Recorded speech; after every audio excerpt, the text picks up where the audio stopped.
Bonjour tout le monde! Aujourd'hui, je voulais juste vous parler d'un article que j'avais lu où des chercheurs danois ont réussi à trouver une substance chimique capable de capturer le CO2 grâce à l'utilisation de PET. Le PET, vous savez, ce qui constitue à peu près 95% des bouteilles en plastique, hein. Alors bon, rappelons-nous que moi je suis là pour vulgariser, hein, donc je vous explique brièvement comment ça se passe.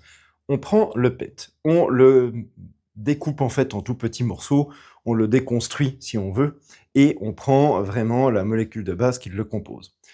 À ça, on ajoutera de l'éthylène-diamine. L'éthylène-diamine, je la présente ici, elle est connue, si vous voulez, pour absorber le CO2. C'est un très très bon capteur de CO2. Je ne vais pas aller dans les détails ici, mais en clair, faites-moi confiance, elle est très connue pour bien capter le CO2. Alors ensuite, l'idée, c'est qu'une fois qu'on a fait ce mélange, on pourrait l'utiliser un petit peu comme filtre. Par exemple, pour les grandes industries, vous savez, qui ont d'énormes cheminées, eh bien, l'idée principale, ce serait de l'utiliser là-dedans. La chose hyper bien, c'est que ce nouveau matériau, qu'ils ont appelé le Baeta, en fait, il a une grande flexibilité thermique, c'est-à-dire qu'il fonctionne aussi bien vers -10 qu'à +150.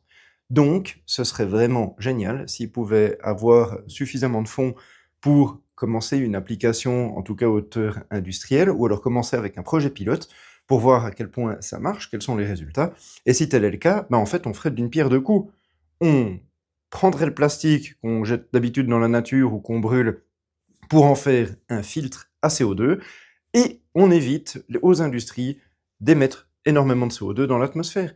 Donc ça ferait vraiment 2 en 1. Moi, je suis assez fan du truc, je vais suivre évidemment la chose avec beaucoup d'intérêt et bon, ben voilà, si ça se donne, je vais peut-être faire une vidéo un peu plus longue pour expliquer les différents chemins, et les différents processus chimiques un peu plus complexes qu'il y a là derrière. Je vous tiens au courant, d'ici là, bonne journée et bon week-end.